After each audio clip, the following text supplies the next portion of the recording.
বিরতির পর স্বাগত। এখন খবর বিস্তারিত। ইরাকের আনবার প্রদেশের রাজধানী রামাদিতে আইএসআইএস জঙ্গি গোষ্ঠীর চালানো হত্যালীলায় প্রাণ হারিয়েছে 500 জন। শহর ছাড়া প্রায় 8000 জাতীয় সেনাকে তৎপর হওয়ার নির্দেশ দিলেন ইরাকের প্রধানমন্ত্রী। শহরের যত্রতত্র ছড়িয়ে লাশ, কিছু দেহ আধাপুরা, ছিন্নভিন্ন অঙ্গ প্রত্যঙ্গ, কারো থেতলে গেছে মাথা। ইরাকের আনবার প্রদেশের রাজধানী রামাদিতে সম্প্রতি এমনটাই ছবি নজরে এসেছে। দিন তিনেক আগে শহরের দখল নেই ইসলামিক স্টেট জঙ্গি গোষ্ঠী। অভিযোগ তারপরে শুরু হয়েছে গণহত্যা। ওই প্রদেশের প্রশাসনিক মুখপাত্র জানিয়েছেন, জঙ্গিদের হাতে এরই মধ্যে সেনা ও সাধারণ নাগরিক মিলিয়ে প্রাণ হারিয়েছে অন্তত 500 জন। প্রাণ বাঁচাতে শহর ছাড়া প্রায় 8000, নিখোঁজ বহুজন। প্রশাসনের আশঙ্কা আরও বাড়তে পারে ক্ষয়ক্ষতি। তবে রামাদিকে জঙ্গিদের কবল থেকে মুক্ত করতে ইরাকের প্রধানমন্ত্রী ইতিমধ্যে জাতীয় সেনাকে তৎপর হওয়ার নির্দেশ দিয়েছেন। আনবার প্রদেশের ছাউনি থেকে কোনো পরিস্থিতি যেন সেনাবাহিনী প্রত্যাহার না করা হয় সেই নির্দেশও দিয়েছেন প্রধানমন্ত্রী। এই গণহত্যার পরে সাধারণ মানুষকে আশ্বস্ত করতে ইরাকের প্রতিরক্ষা মন্ত্রকের তরফে একটি বিবৃতি জারি করা হয়েছে। প্রশাসনে আর্জি, আনবার প্রদেশের বাসিন্দাদের কাছে অনুরোধ, সন্ত্রাসের ভয়ে এখনই এলাকা ছাড়বেন না। খুব শিগগিরই আরও বাহিনী সেখানে পৌঁছে যাবে। ব্যুরো রিপোর্ট, খবর ত্রিপুরা। ত্রিদেশীয় সফরের শেষে মঙ্গলবার দক্ষিণ আফ্রিকার রাজধানী সিউলে ষষ্ঠ এশিয়া লিডারশিপ কনফারেন্সে এশিয়ার সমস্ত দেশগুলিকে ঐক্যবদ্ধ হওয়ার আর্জি জানিয়েছেন ভারতের প্রধানমন্ত্রী নরেন্দ্র মোদী। মোদীর ত্রিদেশীয় সফরের শেষে মঙ্গলবার দক্ষিণ আফ্রিকার রাজধানী সিউলে ষষ্ঠ এশিয়া লিডারশিপ কনফারেন্সে এশিয়ার সমস্ত দেশগুলিকে ঐক্যবদ্ধ হওয়ার আর্জি জানিয়েছেন ভারতের প্রধানমন্ত্রী নরেন্দ্র মোদী।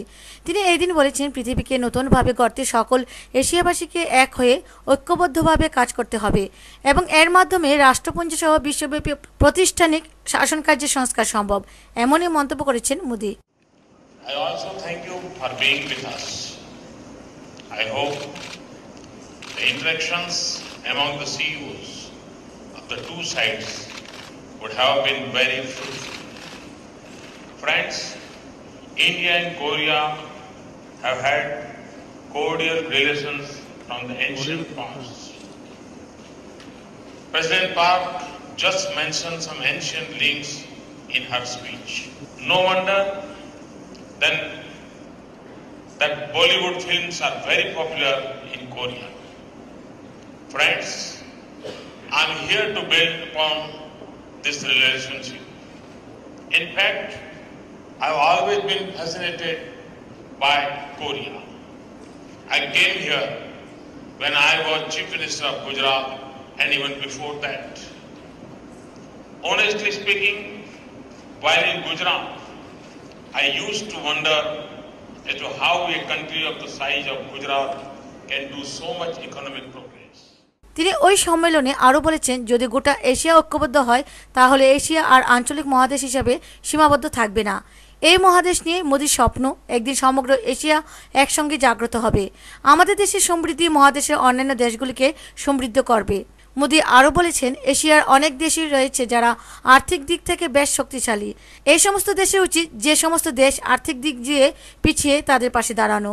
এশিয়া মহাদেশের প্রতিবেশী রাষ্ট্রগুলির প্রতি সমস্ত দেশের এই দায়বদ্ধতাটুকু থাকা উচিত, এমনই মত প্রকাশ করেছেন Modi. I admire the spirit of entrepreneurship of the Korean people. Korea has given exemplary products to the world. Similarly, Korean companies are very strong in construction sector and were involved in building iconic structures around the world. We in India want to achieve a lot of what Korea has already done. That is why I, along with a large business delegation, are here. The good news is that India-Korea bilateral trade has risen. After signing of Korea-India CEPA in January 2010, the South Korean investment zone in Rajasthan state is progressing well. There is still a lot of scope for improvement. South Korea ranks only 14th in FDI flows in India. This is not a complaint, this is the reality. India was and is a land of potentials. Now, bureau report, খবর ত্রিপুরা। ত্রিপুরা রাজ্যের নয় রাজ্যপালের দায়িত্ব পেয়ে মঙ্গলবার রাজ্যে এলেন ত্রিপুরার নবনিযুক্ত রাজ্যপাল তথাগত রায়। রাজভবনে তাকে স্বাগত জানাতে উপস্থিত ছিলেন মুখ্যমন্ত্রী মানিক সরকার সহ রাজ্য মন্ত্রিসভার অন্যান্য সদস্যরা। মঙ্গলবার রাজ্যে আসেন রাজ্যে নবনিযুক্ত রাজ্যপাল তথাগত রায়। এই দিন দুপুরের বিমানে তিনি আগরতলায় এসে পৌঁছান। বিমানবন্দরে রাজ্য প্রশাসনের পক্ষ থেকে তাকে স্বাগত জানাতে উপস্থিত ছিলেন মুখ্য সচিব, ডিজিপি, রাজভবনের সচিব, এসপি, ডিএম সহ প্রশাসনিক আধিকারিকরা। তারপর রাজ্যে নবনিযুক্ত রাজ্যপাল সোজা চলে আসেন রাজভবনে। সেখানে প্রথা অনুযায়ী নবনিযুক্ত রাজ্যপালকে গার্ড অফ অনার প্রদান করা হয়। তাকে স্বাগত জানাতে রাজভবনে উপস্থিত ছিলেন রাজ্যের মুখ্যমন্ত্রী মানিক সরকার সহ রাজ্য মন্ত্রিসভার অন্যান্য সদস্য ও রাজ্য প্রশাসনের উচ্চপদস্থ আধিকারিকরা। পরে সাংবাদিকদের মুখোমুখি হয়ে নবনিযুক্ত রাজ্যপাল তথাগত রায় জানান, রাজ্য চলবে আমার নামে, চালাবে রাজ্যে নির্বাচিত সরকার। রাজভবনে এসে ত্রিপুরার নয়া রাজ্যপাল তথাগত রায় সংবাদ মাধ্যমকে জানিয়েছেন তিনি ত্রিপুরার রাজ্যপাল হিসেবে তিনি নিযুক্ত হওয়ার বিষয়ে তিনি তার প্রতিক্রিয়া ব্যক্ত করতে গিয়ে জানান, এখানে রাজ্যপাল হিসেবে নিযুক্ত হওয়ায় তিনি খুশি। তিনি জানান, রাজ্যপাল নিযুক্ত হওয়ার খবর পেয়েই তিনি কেন্দ্রীয় স্বরাষ্ট্রমন্ত্রী রাজনাথ সিংয়ের সঙ্গে সাক্ষাৎ করেন। তিনি ত্রিপুরায় আসার জন্য অধীর আগ্রহী ছিলেন। কোনো বিলম্ব না করে তিনি দ্রুত ত্রিপুরায় চলে আসেন। রাজ্যপাল হিসেবে তাকে নিযুক্ত করায় তিনি রাষ্ট্রপতিকে ধন্যবাদ জানান। শ্রী রায় আরও জানান, কেন্দ্রীয় সরকারের সমস্ত প্রকল্প রাজ্য সরকার তথা মুখ্যমন্ত্রীর হাত দিয়েই বাস্তবায়িত হবে। সাংবিধানিক প্রধান হিসেবে তিনি শুধু তার দায়িত্ব পালন করে যাবেন বলে জানান। এর মধ্যে যেটা গুরুত্বপূর্ণ সেটা হলো যে তারা ভারতের সাথে সুসম্পর্ক স্থাপন করতে উৎসুক, এবং এটা ত্রিপুরার পক্ষে অত্যন্ত গুরুত্বপূর্ণ, কারণ এই রাজ্যটার তিন দিকে বাংলাদেশ, একদিকে ভারত। অতএব এই পরিপ্রেক্ষিতে এই রাজ্যের পক্ষে বাংলাদেশের সাথে সুসম্পর্ক একটা অতিরিক্ত গুরুত্ব পায়, এবং এই গুরুত্বটাকে যে প্রধানমন্ত্রী মর্যাদা দিচ্ছেন, প্রধানমন্ত্রী যে এই নিজের যখন বাংলাদেশে আসবেন তখন এই ব্যাপারে যে আলোচনা করবেন, সেটাও একটা অত্যন্ত শুভ লক্ষণ। আমি একে সর্বান্তকরণে সমর্থন জানাচ্ছি। সমর্থন তো না জানাবার তো প্রশ্নই ওঠে না, এবং আমি নিশ্চিত যে এখানে এই ত্রিপুরার যে নির্বাচিত সরকার তারাও এই ব্যাপারে পুরোপুরি কেন্দ্রীয় সরকারের সঙ্গে হাত মিলিয়ে চলবে। ব্যুরো রিপোর্ট, খবর ত্রিপুরা। আবারও নিয়ে নিচ্ছি ছোট্ট বিজ্ঞাপন বিরতি, সঙ্গে থাকুন।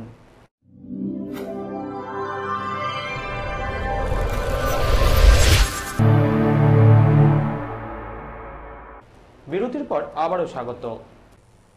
সোমবার শত শত জাতি উপজাতি মানুষের গণ উচ্ছ্বাসের মধ্যে খুমলুঙ্গের খোমপুই একাডেমি মাঠে শপথ নেন এডিসির নবগঠিত পরিচালন কমিটির সদস্যরা। শপথ গ্রহণ অনুষ্ঠানে উপস্থিত ছিলেন মুখ্যমন্ত্রী মানিক সরকার সহ রাজ্য মন্ত্রিসভার অন্যান্য সদস্যরা। বিশাল সমাবেশ মঞ্চে দাঁড়িয়ে শপথ নিলেন এডিসির মুখ্য কার্যনির্বাহী সদস্য রাধাচরণ দেববর্মা সহ অন্যান্য কার্যনির্বাহীরা। এই মঞ্চে দাঁড়িয়ে এখনও যারা জঙ্গি কার্যকলাপের সঙ্গে যুক্ত তাদের অস্ত্র ত্যাগ করে স্বাভাবিক জীবনে ফিরে আসা আহ্বান জানালেন প্রধান অতিথি মুখ্যমন্ত্রী মানিক সরকার। সোমবার শত শত জাতি উপজাতি মানুষের গণ উচ্ছ্বাসের মধ্যে খুমুলুঙের খোমপুই একাডেমি মাঠে শপথ নেন এডিসির নবগঠিত পরিচালন কমিটির সদস্যরা। এই দিন 28 আসনে বামেদের বিপুল জয়ের জন্য সেখানে দাঁড়িয়েই মুখ্যমন্ত্রী জনগণকে কৃতজ্ঞতা ও অভিনন্দন জানালেন। একই সঙ্গে এডিসির নবনির্বাচিত সদস্যদের জন্য মুখ্যমন্ত্রীর সতর্কবার্তা ছিল, স্বচ্ছ দুর্নীতিমুক্ত প্রশাসন জনগণকে উপহার দেওয়ার ক্ষেত্রে কোনো আপোষ যাতে কোথাও না হয়। এডিসি এলাকা উন্নয়নে শিক্ষা, স্বাস্থ্য, পানীয় জল, যোগাযোগ এবং জলসেচ প্রকল্পকে অগ্রাধিকার দিতেও পরামর্শ দিলেন মানিক সরকার।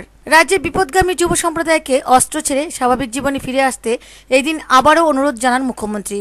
উপজাতিদের আর্থসামাজিক উন্নয়নের জন্য যে শান্তি প্রথম এবং প্রধান শর্ত, সেটা এই দিনের সমাবেশেও বলেন উপজাতি কল্যাণমন্ত্রী অঘোর দেববর্মা। নবনির্বাচিত মুখ্য কার্যনির্বাহী সদস্য রাধাচরণ দেববর্মা নিয়ম মাফিক শপথ গ্রহণের পর একই মঞ্চে যেন জনগণের সামনে আরেক দফা শপথ নেন। বাংলা ও ককবরকে ভাষণ পেশের সময় তিনি জানান, এডিসি এলাকার জনগণ যে আস্থা এবং বিশ্বাস বামফ্রন্টের উপর রেখেছেন, এডিসি প্রশাসন জনগণের সেই বিশ্বাস এবং আস্থার মর্যাদা রেখে উন্নয়নের কাজকে গতিশীল করবে। স্বপ্ন বামফ্রন্ট পরিচালিত এডিসি আরও দ্রুত উন্নয়নের কাজ এগিয়ে নিয়ে যাবে বলে প্রতিশ্রুতি দেন চেয়ারম্যান ডক্টর রঞ্জিত দেববর্মা। এদিন বিকেলে 3টে নাগাদ শুরু হয় বিশাল সমাবেশ মঞ্চে শপথ গ্রহণ অনুষ্ঠান। ত্রিপুরা উপজাতি স্বশাসিত জেলা পরিষদের নবনির্বাচিত মুখ্য কার্যনির্বাহী সদস্য এবং কার্যনির্বাহী সদস্যদের শপথ পাঠ করান আইন সচিব দাতামন জমাতিয়া। প্রথমে ককবরকে শপথ গ্রহণ করেন মুখ্য কার্যনির্বাহী সদস্য রাধাচরণ। এরপরে একে একে কার্যনির্বাহী সদস্য শান্তনু জমাতিয়া, সন্ধ্যারানী চাকমা, পরিশ্রিত মুরা সিং, পতিরাম ত্রিপুরা, রাজেন্দ্র রিয়াং, ধীরেন্দ্র রিয়াং, পরেশচন্দ্র সরকার এবং জয় বাহাদুর জমাতিয়া শপথ নেন। মঞ্চে তখন মুখ্যমন্ত্রী মানিক সরকার, মন্ত্রী অঘুর দেববর্মা, বাদল চৌধুরী, মানিক দে, রতন ভৌমিক, মনিন্দ্র রিয়াং, খগেন্দ্র জমাতিয়া, ত্রিপুরা বিধানসভার অধ্যক্ষ রমেন্দ্রচন্দ্র দেবনাথ, উপাধ্যক্ষ পবিত্র কৌর, আগরতলা পুর নিগমের মেয়র ডক্টর প্রফুল্ল সিনহা, মঞ্চে ছিলেন সিপিএম রাজ্য সম্পাদক বিজন ধর। এক প্রকার গোটা রাজ্য প্রশাসনই ছিল এদিন খুমুলুঙে। 56 মিনিটের এই শপথ গ্রহণ অনুষ্ঠান নতুন ইতিহাস গড়ার বার্তা দিল। ব্যুরো রিপোর্ট, খবর ত্রিপুরা। পেট্রোপণ্যের অসহনীয় মূল্যবৃদ্ধির প্রতিবাদে মঙ্গলবার সারা রাজ্যের বিভিন্ন স্থানে এক চাক্কা জ্যাম কর্মসূচি সংগঠিত করল 10টি বাম যুব সংগঠন। আর অন্যান্য স্থানের পাশাপাশি খোয়াই এবং তেলিয়ামুড়াতে উক্ত কর্মসূচি সংগঠিত করল সংগঠনের কর্মী সমর্থকরা।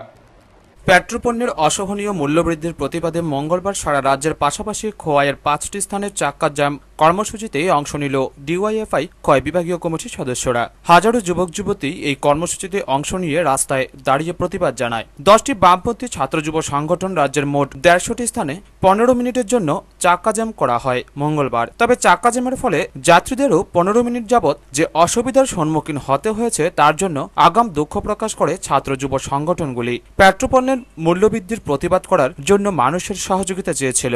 মঙ্গলবার সকাল 10টা থেকে 10টা 15 মিনিট পর্যন্ত সারা রাজ্যের সাথে খোয়াই 5টি স্থানে চাক্কা জ্যাম কর্মসূচি সম্পন্ন হয় শান্তিপূর্ণভাবেই। কর্মসূচি শেষে যুব সংগঠনের নেতৃত্ব পলাশ ভৌমিক মিডিয়ার সামনে কেন্দ্রীয় সরকারের একের পর এক জনবিরোধী নীতির তীব্র সমালোচনা করেন।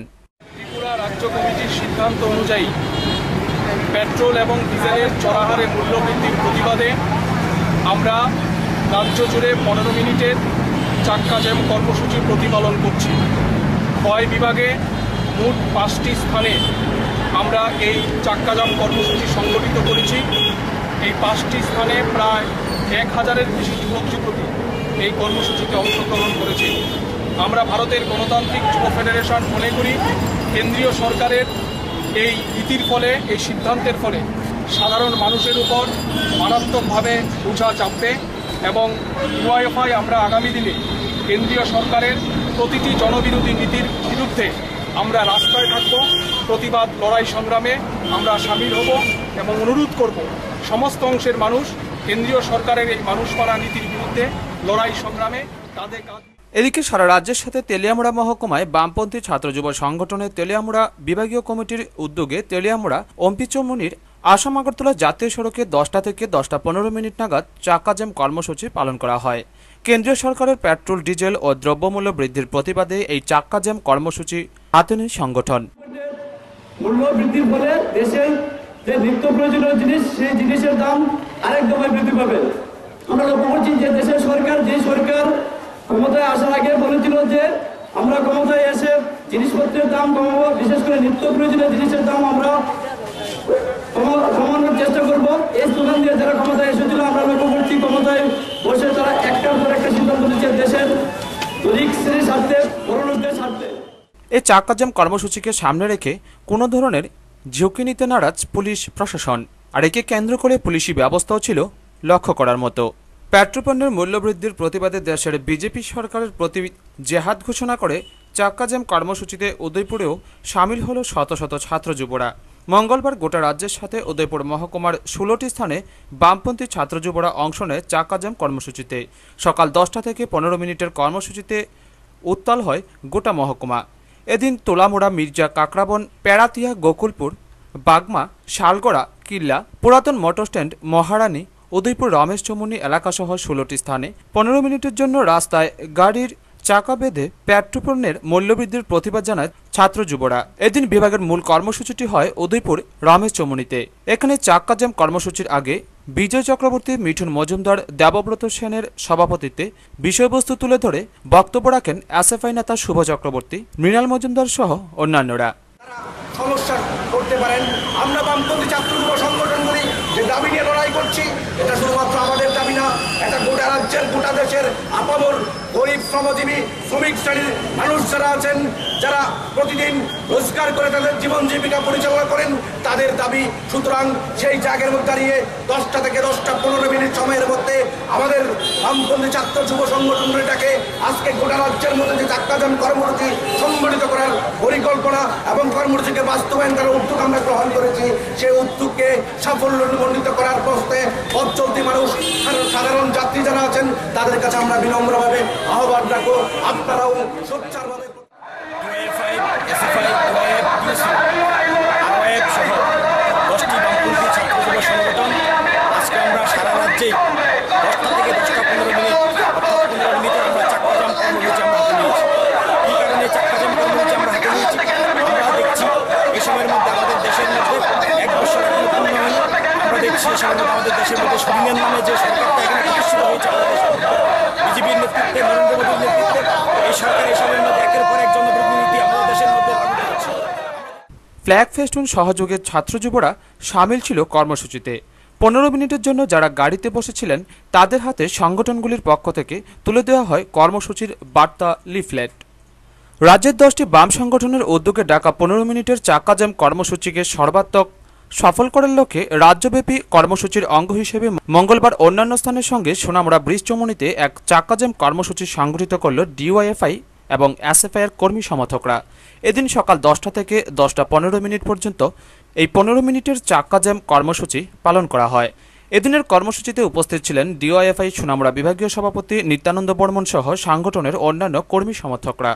উক্ত কর্মসূচি প্রসঙ্গে ডিওয়াইএফআই সোনামুড়া বিভাগীয় সভাপতি নিত্যানন্দ বর্মন জানান, ভারতের ছাত্র ফেডারেশন, উপজাতি ছাত্র ইউনিয়ন, উপজাতি যুব ফেডারেশন সহ 10টি ছাত্র যুব বামপন্থী ছাত্র যুব সংগঠনের উদ্যোগে কেন্দ্রীয় সরকারের, বিজেপি সরকারের যেই পেট্রোল ডিজেলের মূল্যবৃদ্ধি দুইবার মূল্যবৃদ্ধি সংগঠিত করেছে, এই মূল্যবৃদ্ধির বিরুদ্ধে আমরা আমাদের সংগঠনগুলির উদ্যোগে সারা রাজ্যে এই ধরনের 10টা থেকে 10টা 15 মিনিট চাক্কাজাম কর্মসূচি সংগঠিত করেছি এবং দারুণভাবে এই কর্মসূচি সেখানে জনগণ এগিয়ে এসেছেন এবং সাফল্যমণ্ডিত হয়েছে। আমরা এই কর্মসূচি থেকে আওয়াজ তুলতে চাই, এই যে কেন্দ্রীয় সরকারের পেট্রোল ডিজেলের মূল্যবৃদ্ধি আরও বেশি জোরদার আন্দোলন সংগঠিত হবে। ব্যুরো রিপোর্ট, খবর ত্রিপুরা। গত 14 মে সোনামুড়া তামসাবাড়ি এলাকার চাঞ্চল্যকর শিপ্রানট্ট হত্যাকাণ্ডে দোষীর উপযুক্ত শাস্তির দাবিতে সোনামুড়া পুলিশ আধিকারিকের নিকট এক ডেপুটেশন দিল ভারতের গণতান্ত্রিক নারী সমিতি সোনামুড়া অঞ্চল কমিটি। গত 14 মে সোনামুড়াতে ঘটে গেল চাঞ্চল্যকর ঘটনা। স্বামীর হাতে খুন হলো তার স্ত্রী। গত 14 মে বিকেল 4টায় সোনামুড়া তামসাবাড়ি এলাকায় তাপস নট্টের হাতে খুন হলো তার স্ত্রী শিপ্রানট্ট। এই ঘটনায় গোটা সোনামুড়াতে বিরাট উত্তেজনা বিরাজ করছে। আর তারই প্রতিবাদে ও দোষী দৃষ্টান্তমূলক শাস্তির জন্য ভারতের গণতান্ত্রিক নারী সমিতি সোনামুড়া অঞ্চল কমিটির উদ্যোগে প্রতিনিধি দল মহকুমা পুলিশ আধিকারিক অশোক কুমার সিনহার কাছে মিলিত হয়। তিনি তাদের আশ্বাস দেন দোষী দৃষ্টান্তমূলক শাস্তির জন্য পুলিশ সঠিক ব্যবস্থা গ্রহণ করবে। এই বিষয়ে নারী নেত্রী জেসমি সুলতানা জানান, এখন আবার আইলাম, খবর নিলাম, কেমন সে অ্যারেস্ট হয়েছে এবং তার মা বাবার সম্পর্ক সেখানে আমাদের বক্তব্য আছে। মেয়ের বাড়ির পক্ষের থেকে তার মা বাবার সম্পর্ক সেখানে তাদের নামও আছে এফআইআর। কাজেই সেখানে ইনভেস্টিগেশন তাদের চলছে। জিপি যেটা কইলেন সঠিকভাবেই সেখানে তদন্ত চলছে এবং একটা দৃষ্টান্তমূলক শাস্তি যাতে হয়।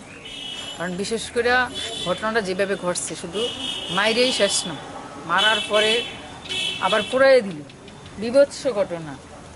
সেদিক থেকে এলাকার মানুষ সবাই কিন্তু এটাই চাইতেছে যে তার একটা দৃষ্টান্তমূলক শাস্তি হোক। তবে জানা যায় তাপস নটকে 3 দিনের পুলিশ রিমান্ডের শেষে সোমবার কোর্টে তোলা হলে তাকে মাননীয় বিচারপতি 13 দিনের জেল হেফাজতের নির্দেশ দেন। তাকে 1 জুন আবার কোর্টে তোলা হবে। তবে এই ঘটনা এখনো গোটা সোনামুড়াতে চাঞ্চল্য বিরাজ করছে। টুটন চৌধুরী রিপোর্ট, খবর ত্রিপুরা।